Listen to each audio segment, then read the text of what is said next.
Bonjour tout le monde. Alors aujourd'hui je vous fais donc comme prévu un tutoriel pour apprendre à dessiner vous-même vos propres patrons avec le logiciel gratuit Valentina.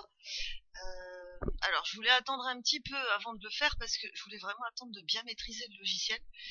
Mais bon, vous avez été nombreuses à me le réclamer et puis bon, je comprends votre impatience puisque moi-même quand je suis tombée dessus, j'étais comme une gamine, voilà. Du coup, bon, ça va être quand même un tutoriel de débutante pour les débutantes. Mais bon, j'ai compris l'utilité des outils de base, comment on les utilise pour former un patron, etc. Donc je vais vous expliquer. Et sachant que au fur et à mesure que je progresserai là-dedans, je ferai d'autres tutoriels.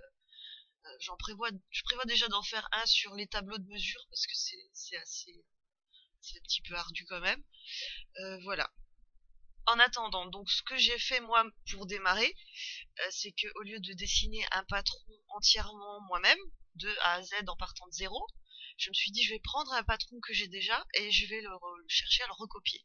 Donc j'ai pris le patron d'un boléro que j'avais téléchargé gratuitement à partir du site craftsy.com. Je vous mettrai le lien en bas de la vidéo pour que vous puissiez vous aussi le télécharger si ça vous tente. Et voilà, je l'ai imprimé, je me le suis accroché au mur. Et puis j'ai mesuré les lignes, les angles, etc. Alors pour les angles, j'avoue que j'ai fait un petit peu au pifomètre. Par contre, si vous avez un bon vieux rapporteur comme on avait à l'école, ce serait encore mieux. Comme ça, vous allez pouvoir mesurer précisément les angles qu'il y a entre deux lignes. Voilà. Alors, Valentina, quand vous l'ouvrez, voilà ce qui se présente devant vous. Donc plein d'outils auxquels au départ on comprend un petit peu rien du tout. Alors, on va tout de suite entrer dans le vif du sujet. Donc pour créer un nouveau patron, vous cliquez simplement sur Nouveau. Et donc là, alors comme je vous disais, il n'y a pas tout qui est traduit en français, mais bon, c'est pas très gênant. Il vous propose de créer une nouvelle pièce de patron. Vous pouvez choisir l'unité de mesure, centimètres, millimètres, pouces, voilà, on va laisser centimètres, c'est plus pratique. Et donner un nom. Par exemple, là on va faire un patron de boléro qui tient en une seule pièce. Si maintenant vous faites le patron d'une veste, où il va y avoir aussi des manches, un col, etc. Autant tout de suite nommer la pièce en la nommant en fonction de ce à quoi elle va correspondre. Voilà. Donc vous faites OK tout simplement. Et là il y a un premier point qui va se dessiner tout seul. Le point A, tout premier point du patron. Je vais faire un petit zoom arrière. Voilà, alors avant de vraiment démarrer le patron, il faut quand même que je vous explique comment Valentina fonctionne pour le calcul des angles. Bon, c'est un petit peu tordu à mon goût aussi, mais voilà, c'est pas très compliqué non plus. Donc on va tracer un second point pour pouvoir tracer une ligne. Donc je clique sur cet outil-là. Voilà, je clique sur mon point A. Et alors là, vous pouvez cliquer au hasard, sachant qu'après vous allez ajuster les paramètres. Donc, voilà. Et donc là, je peux donner une longueur, une distance qu'il va y avoir entre mon point A et mon point A1. Et l'angle. Alors l'angle, déjà je vais lui mettre une longueur, on va dire 20 cm. On va mettre l'angle 0. Voilà, je fais appliquer. L'angle 0, c'est ça, c'est la ligne horizontale parfaite de gauche à droite. Et ensuite, Valentina, pour calculer les angles, va tourner dans le sens inverse des aiguilles d'une montre. Donc, dans ce sens-là.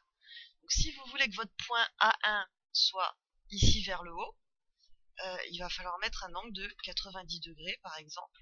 Appliquer, hop, il se met vers le haut. Par contre, si vous le voulez vers le bas, il va falloir faire 90 degrés plus 180 degrés, parce que Valentina ne tourne que dans un sens. Ça nous donne 270. Donc vous voyez, c'est des petits calculs à faire. Voilà, à force de s'entraîner, de tâtonner un petit peu, vous allez assez rapidement. Enfin, le principe va assez rapidement devenir un automatisme. Voilà. J'espère que mes explications ont été assez claires. De toute façon, si vous avez des questions, n'hésitez pas à me les poser. Donc maintenant que j'ai à peu près expliqué le principe des angles dans Valentina, donc qui tournent dans le sens inverse des aiguilles d'une montre, Par contre, le patron, on va devoir le dessiner dans le sens des aiguilles d'une montre pour qu'ensuite, vous comprendrez après pourquoi. Parce qu'au moment ensuite de détailler notre patron pour le préparer à être imprimé, Valentina n'accepte que qu'on sélectionne les points dans le sens des aiguilles d'une montre. Voilà, c'est comme ça. Alors, donc pour l'instant, on va rester dans le mode dessin. Je vais supprimer. Alors, si j'arrive déjà à le sélectionner. Voilà, supprimer. Alors, il y a un autre outil que j'utilise pas mal, c'est Zoom Optimal qui vous ajustera au fur et à mesure votre patron à la taille de l'écran. C'est bien pratique aussi. Donc là, je vais vous montrer le patron comme j'ai déjà fait le patron terminé. Donc ça, c'est dans le mode dessin. Le mode détail, ça donne ça. Et ensuite, le mode plan de coupe. Ah bah tiens, il faut le recréer. Okay. Qui va vous donner vraiment le résultat final destiné à l'impression. Voilà. Je vais reprendre le mode détail. Donc là, on va déjà commencer. En plus, je ne l'ai pas fait dans le même ordre, mais bref, on va commencer par tracer cette ligne-là. Comme je dois tourner dans le sens des aiguilles d'une montre, je vais partir dans ce sens-là. Voilà. Je prends mon outil point. Voilà, grosso modo. Et donc, j'ai mesuré sur le patron Craftsy que cette ligne-là allait mesurer 24,2 cm. Voilà. Et donc l'angle, là, comme on le veut bien droit vers le bas, c'est 270. Vous pouvez aussi choisir le type de ligne si vous voulez mettre des pointillés à la place d'un trait plein, voilà. Et même la couleur. Donc appliquer, ok. Je fais le zoom optimal. Et j'ai ma première ligne qui est tracée. Alors cette ligne-là, en fait, sur le boléro, ça va être le bout de la manche, en fait. Et donc, comme sur le patron, le modèle de patron que j'ai, elle est légèrement courbée. Pour faire ça, on va utiliser les outils de courbe. Donc, alors celui-ci, qui est celui que vous allez le plus utiliser, mais pas seulement. Je vous montrerai plus tard. On va aussi utiliser celui-ci qui permet de faire des courbes. Je vais y arriver sur plusieurs points. Voilà. Donc avec celui-ci, on va sélectionner notre point A, notre point A1, et là, on va pouvoir dessiner notre A. Voilà, dessiner notre courbe. Voilà. Alors là, pareil, c'est du pifomètre. Voilà, en fonction de l'allure de la courbe sur le patron d'origine qui est assez légère. Donc là, je vais la faire pareil, assez légère. La souris, elle a un petit peu de mal. Alors, voilà. Vous pouvez jouer aussi avec ces deux points-là. Si vous voulez plutôt que l'arrondi soit vers le haut. Moi, je veux pas. Je veux que ça reste bien au milieu. Et assez light. Voilà. Donc là, notre premier trait de patron a été tracé. Donc à l'impression ensuite, ce trait-là ne va pas apparaître. Vous ne verrez que la courbe, que celle-ci. Voilà. Je vais passer au point suivant, le point A2. Je retourne dans mon outil point. Pareil, je clique au hasard. Donc pour mon second point qui va représenter la longueur de ma manche. Donc là, c'est 44 cm. Et l'angle, 190 degrés. Voilà. Donc, appliquer, ok. Zoom optimal. Voilà, on a notre manche là qui commence à se former. Donc là, du coup, cette ligne-là, je vais la laisser droite. Ensuite, donc je continue. Voilà. Même principe, je trace le point suivant. Donc sur mon patron d'origine, il est de 10 cm et l'angle 275. J'applique, ok. Et je continue comme ça, je vais tracer tous mes points. Là, j'ai tracé une première courbe pour vous montrer, mais en fait, le principe, c'est d'abord tracer tous vos points et ensuite de courber ceux qui en ont besoin. Donc voilà, je vais juste accélérer un petit peu parce qu'après, c'est le même principe. Donc le point suivant.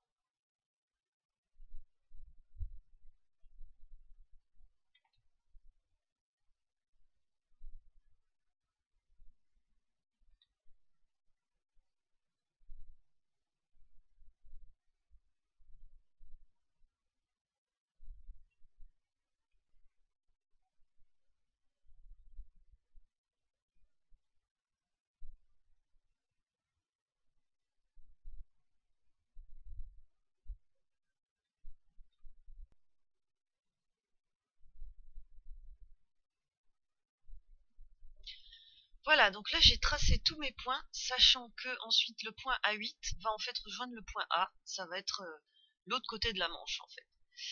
Et du coup, comme on trace plus de nouveaux points, je peux pas dire à Valentina, bah, mets-moi un point, mais en fait c'est le point A. Non, dans ce cas-là, pour terminer le patron, on va utiliser l'outil ligne, voilà, pour préciser au logiciel que le point A8 doit rejoindre le point A.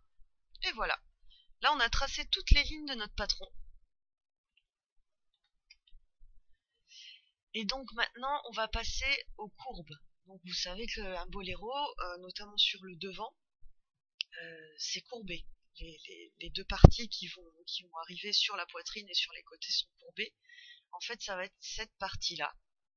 Je vais zoomer un petit peu parce que là, on va rien voir. Voilà. Je vais zoomer encore.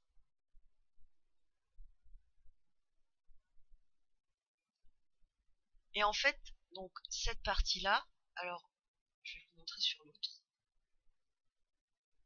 Regardez comment je l'ai courbé. Voilà. Donc en fait, le principe, c'est de vraiment tracer des lignes pour vous faire un premier repère et ensuite de faire vos courbes. Voilà.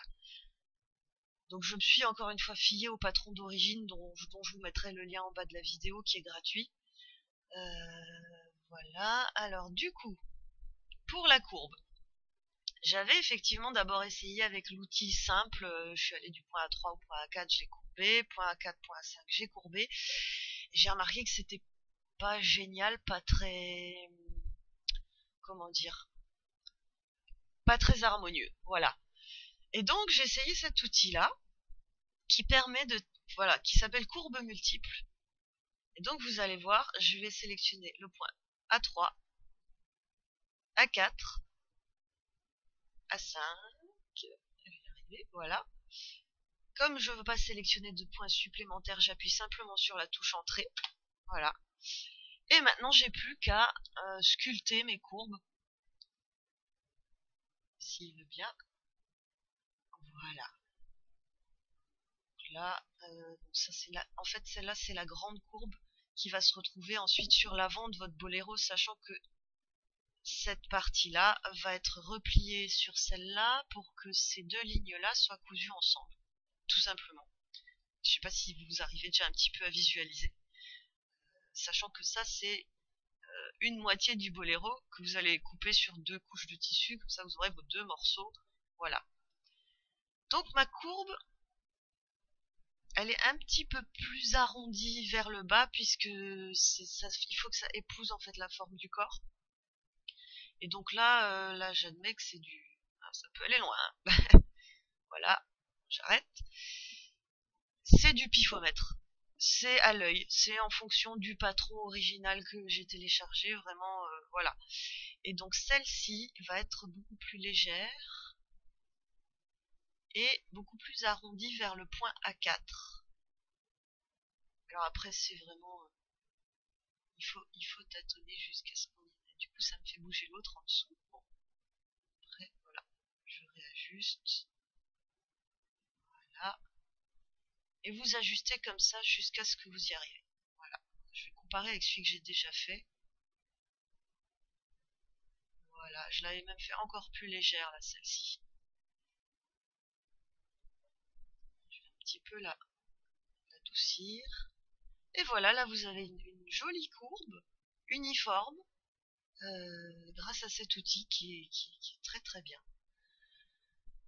Donc ensuite, alors cette ligne-là, ça va être le milieu dos. Voilà.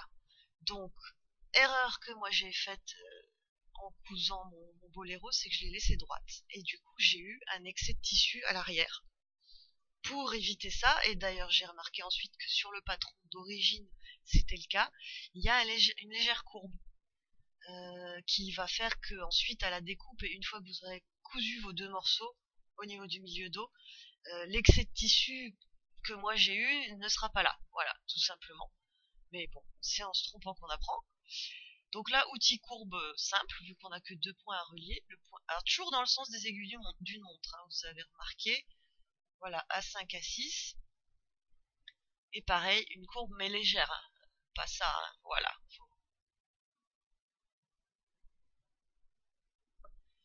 Et ensuite, cette partie-là, qui sera donc le bas du boléro, et qui est également légèrement courbée. Donc là, encore une fois, et on ajuste toujours léger. Voilà. Donc là, notre patron est déjà terminé. Donc ensuite, qu'est-ce qu'on fait? Une fois qu'on a tout tracé, il faut qu'on prépare notre patron pour qu'il soit imprimé, ou il y a d'autres alternatives. Vous pouvez l'enregistrer dans plein de formats de fichiers différents, notamment si ensuite vous voulez le modifier, parce que, alors, je sais pas si c'est moi qui ai pas encore trouvé comment on fait, ou si le logiciel ne propose pas ça, mais a priori on peut pas mettre d'annotation directement avec Valentina sur votre patron. Donc si là par exemple vous voulez écrire milieu d'eau, vous pouvez pas. Par contre ensuite, comme on peut l'enregistrer dans plein de formats différents, on peut par exemple l'enregistrer pour ensuite aller le modifier avec des logiciels comme Photoshop, Illustrator. On peut l'enregistrer en PDF, enfin, je vais vous montrer tout ça. Donc, mais ce qu'il faut faire en premier, c'est d'aller dans le mode détail, ici. Et c'est là qu'on va dire à Valentina euh, quel point et quelle courbe il va devoir utiliser pour dessiner le patron final. Alors là par contre, le but c'est d'aller dans le sens des aiguilles d'une montre, mais vous n'êtes pas obligé de commencer par le point A. Voilà. Moi j'ai commencé par là parce que c'était un trait bien vertical, je me suis dit je vais prendre ça comme point de repère, mais voilà. Donc admettons, je commence par le A5. Donc je sélectionne le premier point. Et ensuite je vais sélectionner chaque ligne, chaque point, jusqu'à ce que j'en fasse le tour. Donc là, la courbe A5, A6, le point A6, si j'y arrive. Alors est-ce qu'on peut faire un... Ouais.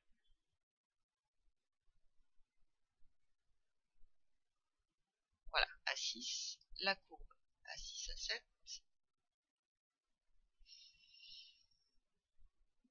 Le point A7, le point A8, le point A, la courbe AA1, et ainsi de suite. Le point A2, le point A3, ah, voilà, et pour finir notre courbe géante que voici. Voilà. Et comme on revient ici au point A5, bah c'est bon, on a fait le tour. Donc là je clique sur OK. Alors, un petit détail. Là il me propose de m'ajouter des marges de couture. Alors moi personnellement je veux pas, là tout de suite. Mais vous pouvez sélectionner les marges de couture, décider de quelle marge vous souhaitez, 1,5 cm, 1 cm, enfin, vous pouvez régler ça comme vous voulez. Voilà. Moi pour l'instant je ne l'utilise pas. OK. Et donc là, quand on va aller dans le mode détail, qui est optimal, voilà votre patron final qui apparaît. Donc ensuite, qu'est-ce qu'on fait? Une fois que ça c'est fait, on passe au mode plan de coupe.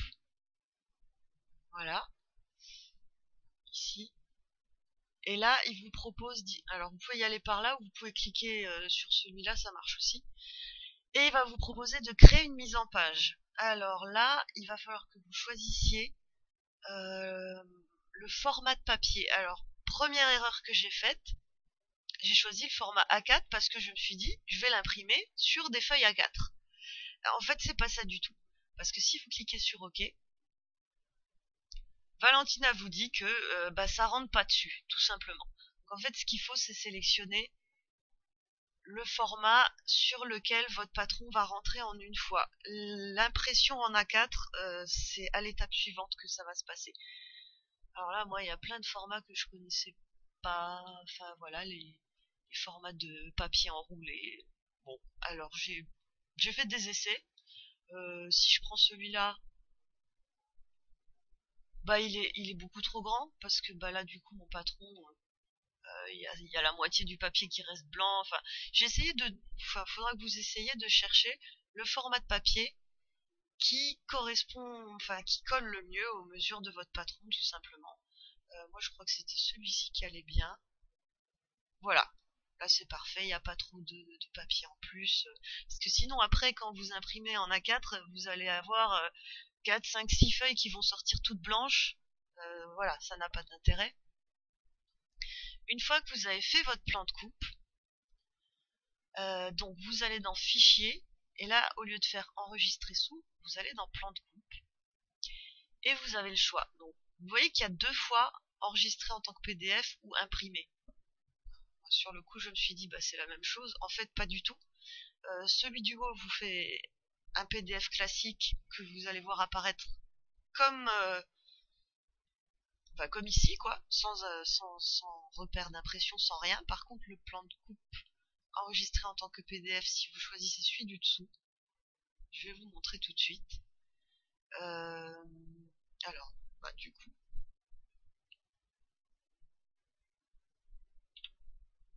voilà, enregistrer, et donc, je vais aller l'ouvrir. Voilà, alors l'avantage de ce type de PDF là, c'est que vous avez les repères d'impression. Et ça va vous aider beaucoup, beaucoup ensuite au moment de coller vos feuilles A4 ensemble. Alors, là, vous voyez par exemple que j'ai un trait de patron qui dépasse du repère d'impression. C'est tout à fait normal. Parce qu'ensuite, quand vous allez assembler vos feuilles A4 ensemble, vous allez faire en sorte que ces 2 lignes-là soient alignées avec celles de la feuille suivante, et vos lignes de patron vont s'aligner également, et vous allez pouvoir faire votre collage correctement pour pouvoir ensuite décalquer ou découper directement votre patron final, et ensuite découper votre tissu. Voilà. Sinon, je vais retourner dans Valentina. Vous avez d'autres options dans la fameuse liste plan de coupe. Vous pouvez aussi exporter le fichier. Et donc, dans le dossier de votre choix, etc. Ça, je pense que vous savez comment ça fonctionne. Et là, vous allez pouvoir choisir le format du fichier. Et là, vous avez le choix entre plusieurs. Donc, il y a notre PDF qui revient. Vous pouvez l'enregistrer au format image, wavefront. Alors ça, c'est le format Photoshop. Les 2 autres, je les connais pas. Voilà. Donc, par exemple, vous pouvez l'enregistrer en PNG. Ensuite, l'ouvrir même sous Paint et pouvoir y ajouter toutes les annotations que vous souhaitez. La ligne de dos, tracer une flèche pour le sens du biais, enfin tout ce que vous voulez avant de l'imprimer. Voilà, vous avez plein de possibilités pour finaliser ensuite votre patron. Qu'est-ce que je voulais encore vous montrer? Donc parce que là du coup ça y est, on a créé notre patron de boléro. L'avantage c'est qu'effectivement c'est un patron qui tient que sur une pièce. Si maintenant vous avez un patron qui nécessite plusieurs pièces différentes, il suffit de cliquer sur nouvel élément de patron. Voilà, ok. Et là, j'ai mon point B là qui s'est placé là. Et donc vous allez pouvoir tracer votre deuxième morceau de patron complètement indépendamment de celui-là. Je vais le faire rapidement en faisant un petit peu n'importe quoi, mais c'est juste pour vous montrer. Donc on va dire, allez, je sais pas, 20 cm. Voilà. Je vais tracer rapidement. Pareil. Et puis une ligne pour finir.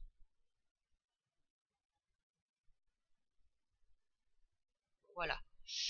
Donc si vous avez plusieurs pièces de patron, ensuite dans détail, il va falloir que un par un vous disiez à Valentina, ma pièce de patron avec les points A, elle est comme ça, avec les points B, etc. Donc là je vais faire celle des points B du coup.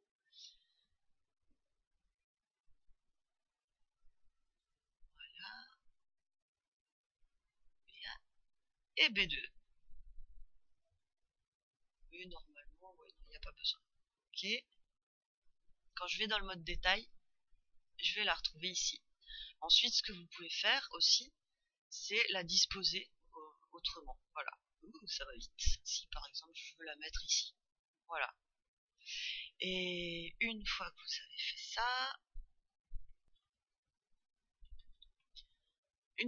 fait ça, dans le plan de coupe, voilà, vous avez votre première grosse pièce ici et le petit triangle que j'ai fait ici pour vous montrer. Après c'est pareil, hein, à vous de faire des essais, de disposer vos pièces de patron différemment pour qu'elles soient ensuite placées de façon optimale sur le papier. Voilà, encore une fois, je débute, il y a quand même pas mal de choses que j'ai fait à tâtons, mais vous voyez, on y arrive aussi. Qu'est-ce que je peux encore vous montrer dans ce tutoriel? Peut-être certains outils qu'on n'a pas utilisés, comme par exemple si vous dessinez une ligne, ou même non, j'en ai déjà des lignes donc j'ai pas besoin, je vais zoomer un petit peu, reprendre mon petit triangle. Si maintenant vous avez besoin, pour X raison, qu'il y ait un point au milieu de votre segment BB1, au lieu d'avoir anticipé, d'avoir fait d'abord un petit segment là et puis ensuite nous le faire aller jusqu'à B1, vous pouvez utiliser cet outil-là, point à distance le long d'une ligne. Vous sélectionnez votre segment et ensuite vous déterminez où va se placer votre point. Donc je sais pas, alors mon segment il fait 20 cm, disons que je veux qu'il soit à la moitié, donc je le mets à 10 cm. Et il se dessine là, voilà. Ça c'est aussi un outil qui va pouvoir vous servir dans le traçage de certains patrons. Dans les courbes, bah du coup il y a son équivalent, segmenter une courbe simple. Donc, je crois que pour ce tutoriel on a à peu près fait le tour. Je vais donc, comme je vous l'avais dit au début de cette vidéo, j'ai l'intention d'en faire d'autres. Là par exemple, effectivement, on n'a pas du tout utilisé les tableaux de mesure. Si au lieu de rentrer manuellement toutes les mesures, j'avais créé un tableau de mesure, grâce à ce menu là, on verra dans un prochain tuto parce que sinon on en a pour 15 heures. L'avantage de créer un tableau de mesure, c'est qu'ensuite vous pouvez décliner votre patron en plusieurs tailles, en sélectionnant ensuite différents tableaux et en les associant, etc. Voilà, ça, je vais encore étudier ça d'un petit peu plus près pour pouvoir vous préparer un petit tutoriel là-dessus. J'espère que ce tuto vous a plu, que vous avez réussi à le suivre. C'est mon premier tutoriel un petit peu long comme ça, donc j'espère que je me suis pas trop emmêlée dans mes explications, que j'ai été assez claire. N'hésitez pas sinon à mettre sur pause, à re-regarder et aussi à me poser des questions sur Facebook, sur le blog ou même dans les commentaires YouTube, j'essaierai d'y répondre. Voilà. Et puis merci d'avoir regardé cette vidéo et à bientôt pour le prochain tuto.